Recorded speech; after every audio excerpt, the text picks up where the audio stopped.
வணக்கம். என்னுயிரே செல்லம்மா கதையில் உங்களுடன் இணைவது நான் குமுதா மகேஷ். ரதி ரஞ்சித்தை பார்ப்பதற்காக அவன் அட்மிட் ஆகி இருந்த அறைக்கு சென்றாள். தேவா ரூபாவுடன் கேன்டீனுக்கு காஃபி குடிக்க சென்றான். என்ன தேவா, உன்னோட வைஃப் ரொம்ப ரிசர்வ் டைப் போல, ஏதாச்சும் கேட்டா அளந்து தான் பதில் சொல்கிறாங்க. அவள் சொல்ல, ரிசர்வ் டைப்புன்னு சொல்ல முடியாது, பட் பழகினா நல்லா பேசுவா.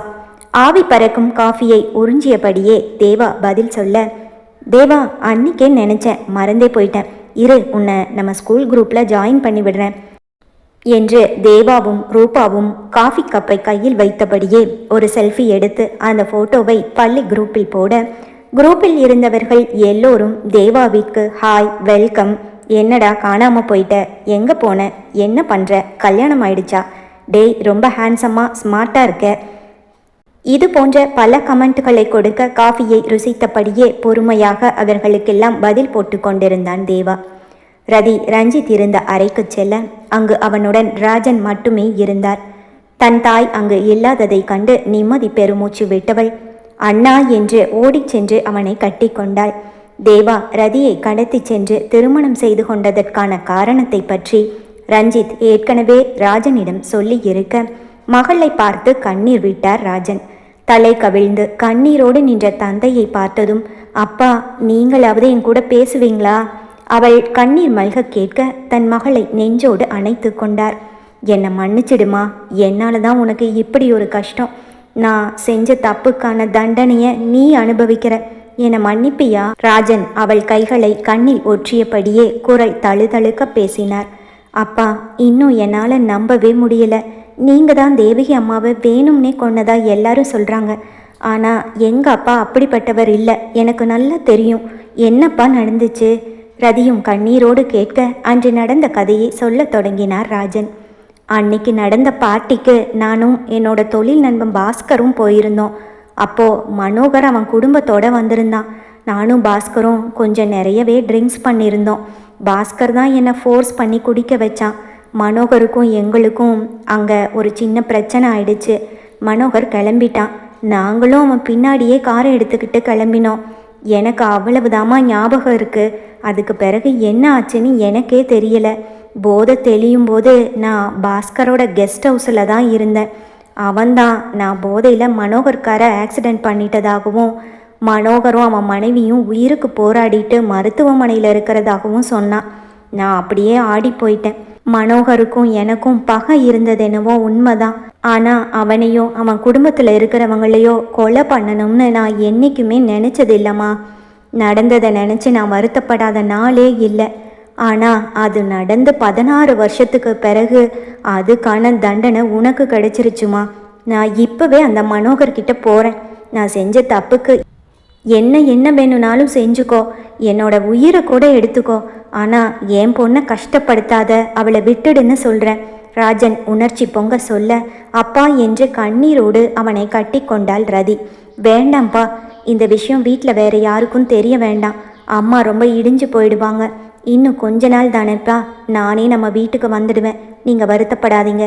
நாங்கள் நல்லா தான்ப்பா இருக்கேன். என்னை எல்லாரும் நல்லா தான் பார்த்துக்கிறாங்க. ரதி ராஜனுக்கு பொய்யான ஆறுதல் கூறினாள்.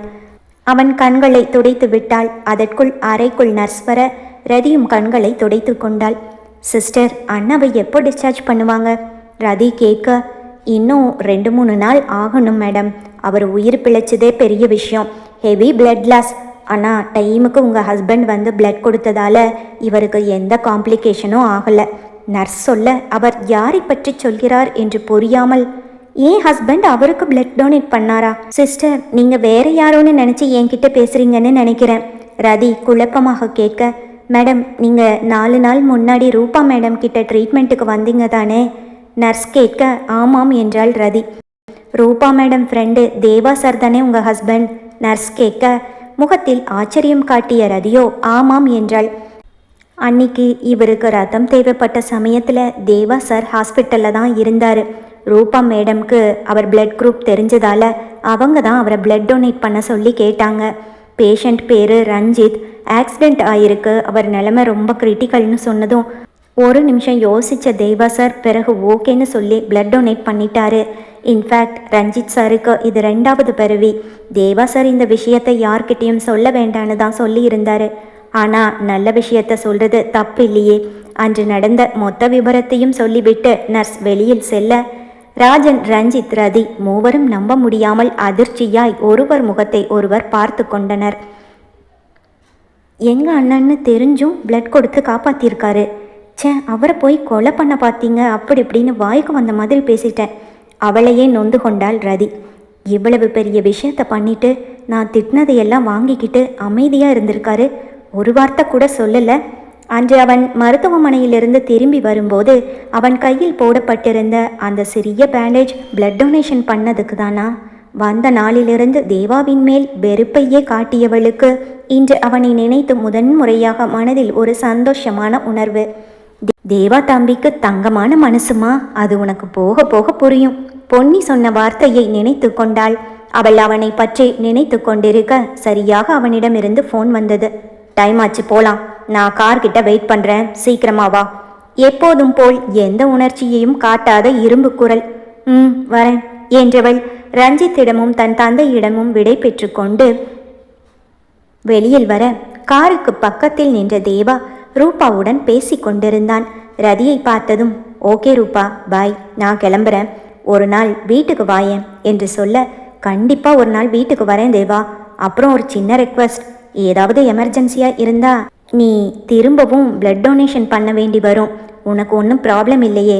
ரூபா கேட்க, இட்ஸ் மை ப்ளஷர், நடுராத்திரியாக இருந்தாலும் கால் பண்ணு, ஓடி வந்துடுறேன்.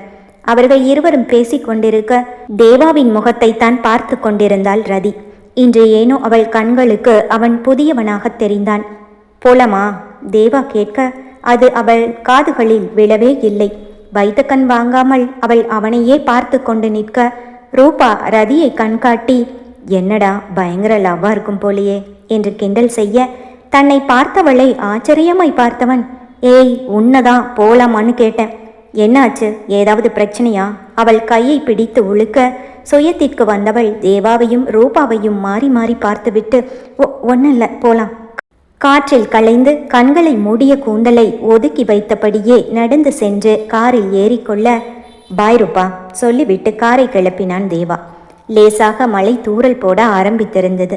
மிதமான வேகத்தில் காரை ஓட்டி கொண்டிருந்தான் தேவா. அன்னைக்கு என்னடானா நடுராத்திரியில் போய் ஹாஸ்பிட்டல்ல இருந்து மணியை தூக்கிட்டு வந்திருக்காரு. இன்னைக்கு யார்கிட்டையும் சொல்லாமல் அண்ணனுக்கு பிளட் டொனேட் பண்ணியிருக்காரு. இவரை போய் நீங்கள் தான் ஆக்சிடென்ட் பண்ணினீங்கன்னு எவ்வளவு திட்டேன். ஒரு வார்த்தை கூட நான் தான் உங்கள் அண்ணன் உயிரை காப்பாற்றினேன்னு சொல்லவே இல்லையே. ஏன் சொல்லலை? இவர் உண்மையில் நல்லவரா இல்லை கெட்டவரா? ரதி கார் கண்ணாடியில் விழுந்த மழை துளிகளையும் அதை அழகாக துடைக்கும் வைப்பரையும் பார்த்தபடியே யோசித்து கொண்டிருக்க, நான் கொஞ்சம் நல்லவன், கொஞ்சம் கெட்டவன், தேவா பதில் சொன்னான். ஐயோ, மைண்ட் வாய்ஸ்ன்னு நினச்சி சத்தமாக பேசிட்டானா? இல்லையே, மனசில் தானே நினச்சேன். அப்புறம் எப்படி கேட்டுச்சு? அவள் அவன் முகத்தை பார்க்க அழகாய் இதழ் வளைத்து சிரித்தவன், நீ மனசில் நினைச்சாலும் எனக்கு கேட்கும் என்றான். ஐயோ, இதுவும் கேட்டுருச்சா? எப்படி? அவள் இதழ்களில் லேசாக புன்னகை எட்டி பார்க்க தலையை குனிந்து கொண்டாள். அன்று இரவு தேவா யாரை பற்றியோ கரனிடம் கோபமாக ஃபோனில் பேசி கொண்டிருந்தான். கரண் அந்த இடத்த முதல்ல விலை பேசினது நம்ம. இவன் இடையில வந்து அதிக பணம் கொடுக்கறதா சொல்லி அந்த இடத்த அவனுக்கு வேணும்னு பிரச்சனை பண்ணுறான். அவன் கேட்டா அப்படியே தூக்கி கொடுத்துட்டு போயிடுவேன்னு நினச்சிட்டானா? நீ என்ன பண்ணுவியோ தெரியாது. அவனே நம்ம கிட்ட வந்து இந்த இடம் எனக்கு வேண்டாம் சார்னு சொல்லிட்டு போயிடணும். அப்புறம் அந்த லேண்ட் ஓனர்கிட்ட சொல்லி வை, நமக்கு பேசின டீல் என்னவோ அதுபடி தான் அவன் நடக்கணும். அதை விட்டுட்டு அதிக பணம் தரேன்னு வேற யாராச்சும் வந்தா பணத்துக்காக பேச்சு மாறினா நம்ம யாருன்னு அவனுக்கு காட்டுவோம்னு சொல்லு. தேவா பேசிக்கொண்டிருப்பதை அவனுக்கு பின்னால் நின்றிருந்த ரதி கேட்டு கொண்டிருந்தாள். சரி, நான் ஃபோனை வைக்கிறேன். தேவா ஃபோனை பாக்கெட்டில் வைத்தபடியே பின்னால் திரும்பி அவனையே குறுகுறுவென பார்த்தபடி நின்றிருந்தாள் ரதி. அவளை பார்த்து அழுத்தமாக கண்களை மூடி திறந்தவன், என்ன, நான் உங்கள் அண்ணனை பற்றி தான் பேசிகிட்டு இருந்தேன்னு சொல்லி இப்போ என்கிட்ட சண்டை போட போறியா? தேவா அவள் பார்த்த பார்வையை வைத்து கேட்க, இல்லை, அது நீங்கள் இல்லைன்னு எனக்கு தெரியும் என்றாள். தெரியுமா? என்ன தெரியும்? தேவா தன் ட்ரிம் செய்த தாடியை தடவிக்கொண்டே கேட்டான். நீங்கள் எங்கள் அண்ணன் உயிரை காப்பாற்றிருக்கீங்க, அது எனக்கு தெரியும். அவள் சொல்ல அவளை ஒரு கணம் அதிர்ச்சியாய் பார்த்தவன், நேத்து என்னடானா நீங்கள் தான் எங்கள் அண்ணன் உயிரை எடுக்க பார்க்குறீங்கன்னு சொன்னேன். இன்னைக்கு நீங்கள் தான் எங்கள் அண்ணன் உயிரை காப்பாற்றிருக்கீங்கன்னு சொல்கிறேன். நல்லா மாற்றி மாற்றி பேசுகிற நீ. அவன் அவளிடம் எதையும் காட்டி கொள்ளவில்லை. அப்போ இது என்ன? அவன் கையில் பேண்டேஜ் ஒட்டிய இடத்தின் மார்க்கை காட்டி அவள் கேட்க யோசித்தவன், என்கிட்ட இது என்ன அது என்னன்னு யாரும் கேள்வி கேட்கக்கூடாது.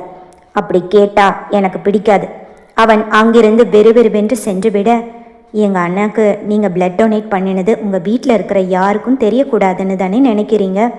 அவள் உடை மாற்றி வெளியில் வர அவளிடம் வந்த பொன்னி, ரதிகண்ணு, உனக்கு இப்போ ஏதாச்சும் வேலை இருக்கா என்று கேட்க, இல்லைக்கா, ஏன் கேட்குறீங்க? மலருக்கு பரீட்சைக்கு படிக்க ஏதோ புத்தகம் வாங்கணுமா, அதான் கூட கடைக்கு போயிட்டு வர முடியுமா? எனக்கு இன்னைக்கு வீட்டில் நிறைய வேலை இருக்குது. வள்ளியம்மா பாட்டியும் அவங்க ஊர்க்காரங்களும் கோயிலுக்கு டூர் வந்திருக்காங்களாம். ஏற்கனவே திருச்சி தஞ்சாவூர்னு சுற்றிட்டாங்க. கடைசியாக சென்னைக்கு வர போகிறாங்க. இன்றைக்கி எல்லாரும் நம்ம வீட்டில் இருந்துட்டு நாளைக்கு ஊருக்கு கிளம்புவாங்க. மொத்தம் 6-7 பேர் வராங்க. அதான் எல்லாத்துக்கும் சேர்த்து சமைக்கணும் என்று பொன்னி சொல்ல, வள்ளியம்மா பாட்டி வராங்களா? தன் கையில் இருந்த மோதிரத்தையும் அவர் கூறிய மொழியையும் நினைவுபடுத்தி கொண்டாள் ரதி. சரிக்கா, நீங்கள் போய் வேலையை பாருங்கள், நான் மலரை கூட்டிகிட்டு போகிறேன். அவளை ரெடியாக சொல்லுங்கள், நான் இன்னும் 10 நிமிஷத்தில் ஃப்ரெஷ் ஆகிட்டு வந்துடுறேன் சொல்லிவிட்டு முகம் கழுவுவதற்காக குளியல் அறையின் வெளிப்பகுதியில் இருந்த வாஷ்பேஷனுக்கு அவள் எப்போதும் பயன்படுத்தும் சோப்பை எடுத்து கொண்டு சென்றாள். குளிர் நீரை முகத்தில் வாரி அடித்து கொண்டாள். கடந்த 2 நாட்களாக இருந்த டென்ஷன் இப்போது இல்லை. கண்டிப்பாக தேவா இதை செய்யவில்லை. மாறாக தன் ரத்தத்தை கொடுத்து ரஞ்சித்தின் உயிரை காப்பாற்றியிருக்கிறான். இவ்வளவு பெரிய விஷயத்தை எவ்வளவு சாதாரணமாக செய்துவிட்டான். ஒரு நொடி நினைக்க மலைப்பாக இருந்தது அவளுக்கு. முகத்தில் சோப்பை போட்டு நுரை வர தேய்த்து கொண்டிருந்தாள். சின்னதாக ஒரு விஷயத்தை செஞ்சுட்டு அதை பற்றி பெருமையாக பேசிக்கிறவங்க மத்தியில் இவ்வளவு பெரிய விஷயத்தை செஞ்சுட்டு எவ்வளவு சைலண்ட்டாக இருக்காரு. அவரை போய் வாய்க்கு வந்த மாதிரியெல்லாம் பேசிட்டனே. யோசித்தபடியே முகம் கழுவ குழாயை திறந்தாள் ரதி. தண்ணீர் வரவில்லை. என்ன ஆச்சு? ஏன் தண்ணீர் வரமாட்டேங்குது? குழாயை திறந்து திறந்து மூடி பார்த்தாள். தண்ணீர் வரவில்லை. முகத்தில் இருந்த சோப்பு கண்ணுக்கு எரிச்சலை கொடுக்க, ஐயோ, டவலை கூட எடுக்காம வந்துட்டேனே. கண்களை மூடி இருந்த சோப்பு நுரையை கைகளால் ஒதுக்கி கொண்டாள். எரிச்சலில் கண்களை விழிக்க முடியவில்லை. பொன்னியக்கா, தண்ணி வரல, கொஞ்சம் என்னன்னு பார்க்குறீங்களா? பொன்னியக்கா, சத்தமாக கூவியபடியே கண்களை மூடி மூடி திறந்து கொண்டு ரதி வெளியில் வர, சரியாக தேவா உள்ளே வந்து கொண்டிருந்தான். புயல் போல வந்தவனின் மீது பூங்கொத்தாய் அவன் நெஞ்சில் மோதினாள் ரதி. இதை சற்றும் எதிர்பாராத அவனுக்கோ இன்ப அதிர்ச்சி. வெளி பிதுங்கி நின்றான். அவன் தாடை, தோல், கழுத்து, சட்டை என சோப்பின் நுரை ஒட்டி கொள்ள, சோப்பு நுரையை கைகளால் ஒதுக்கி கொண்டே அவசரமாக கண்களை திறந்தாள் ரதி. ஐயோ சாரி, தண்ணி வரல, அதான். அவள் பேசுவது அவன் காதில் விழுந்ததோ இல்லையோ, வைத்த கண் வாங்காமல் அவளையே பார்த்து கொண்டு நின்றிருந்தான். மலர் புக்ஸ் வாங்க கடைக்கு போகணும்னு சொன்னா, அதான் ஃபேஸ் வாஷ் பண்ண வந்தேன். பார்த்தா தண்ணி வரல, அதான் பொன்னி அக்காவை கூப்பிடலான்னு வெளியே வந்தேன். நீங்கள் வந்தது தெரியல, சாரி. அவள் பக்கத்தில் இருந்த துண்டை எடுத்து முகத்தை துடைக்க போக, அதான் எல்லா சோப்பையும் ஏன் சட்டையிலே தொடச்சிட்டியே, இனி எதுக்கு டவல்? மிச்சத்தையும் இதிலேயே தொடச்சிடு. சோப்பு நுரை ஒட்டி இருந்த சட்டையை காட்டி அவன் குறும்பாய் சொல்ல, நிஜமா நான் நீங்கள் வந்ததை பார்க்கல, எனக்கு தெரியாது, சாரி. அவள் மன்னிப்பு கேட்டுக்கொண்டிருக்க தன் ஃபோனை எடுத்து வேலையாட்களுக்கு ஃபோன் செய்து தண்ணீர் டேங்கை சரிபார்க்க செய்தான். அடுத்த 2 நிமிடத்தில் தண்ணீர் வந்துவிட, இப்போ போய் ஃபேஸ் வாஷ் பண்ணு என்று சொல்லிவிட்டு சோப்பு நுரை ஒட்டி இருந்த அவன் தாடையையும் கழுத்தையும் கழுவிக்கொண்டு வேறு சட்டை மாற்றிக்கொண்டான். ரதிக்கோ சங்கடமாய் போய்விட்டது. அவனை பார்க்கவே கூச்சமாய் இருக்க, மலர் வெயிட் பண்ணிட்டு இருப்பா, நான் அவ கூட புக்ஸ் வாங்க போகிறேன் என்று அவன் முகத்தை பார்க்காமல் சொல்லிவிட்டு கிளம்பிவிட்டாள். அது பழைய புத்தகங்கள் மலிவு விலையில் கிடைக்கும் இடம். வேண்டிய புத்தகங்களை தேடி பிடித்து வாங்கினாள். மலர், போதுமா? இன்னும் வேற ஏதாவது வாங்கணுமா? ரதி அங்கிருந்த ஒரு நாவல் புத்தகத்தை பிரித்து பார்த்தபடியே கேட்க, மலரோ அவள் சொன்னதை காதில் போட்டு கொள்ளாமல் யாரோ ஒருவனை வெறித்து பார்த்தபடி நின்றிருந்தாள். அவள் பார்வை நிலைத்த இடத்தில் ரதியும் தன் பார்வையை ஓடவிட, அங்கு பிரகாஷ் தன் நண்பர்களுடன் நின்றிருந்தான். இவனை எங்கேயோ பார்த்த மாதிரி இருக்கே. ரதி யோசிக்க, அக்கா சீக்கிரம் வாங்க, நம்ம அந்த பக்கமாக போயிடலாம். மலர் பயந்தபடியே கூற, என்னாச்சு மலர்? ஏன் அவனை பார்த்து உன் முகமே மாறுது? ஏன் பயப்படுற? அவன் யாரு? எனக்கும் அவனை எங்கேயோ பார்த்த மாதிரி தான் இருக்கு, ஆனால் சரியாக ஞாபகம் வரல. ரதி புரியாமல் கேட்க, அக்கா, அவன் கொஞ்ச நாள் முன்னாடி வரைக்கும் நான் ஸ்கூலுக்கு போகும்போதும் வரும்போதும் என்னை வழிமறித்து என்கிட்ட கண்டபடி பேசி டார்ச்சர் பண்ணிட்டு இருந்தான். அவன் தொல்லை தாங்க முடியாமல் நான் அம்மா கிட்ட வந்து அழுதேன். அம்மா தேவா சார் கிட்ட சொன்னாங்க. ஒரு நாள் தேவா சார் அங்கே வந்தார். அவன் என்கிட்ட வம்பு பண்ணுறத கண்ணால் பார்த்தாரு. அவ்வளவுதான்.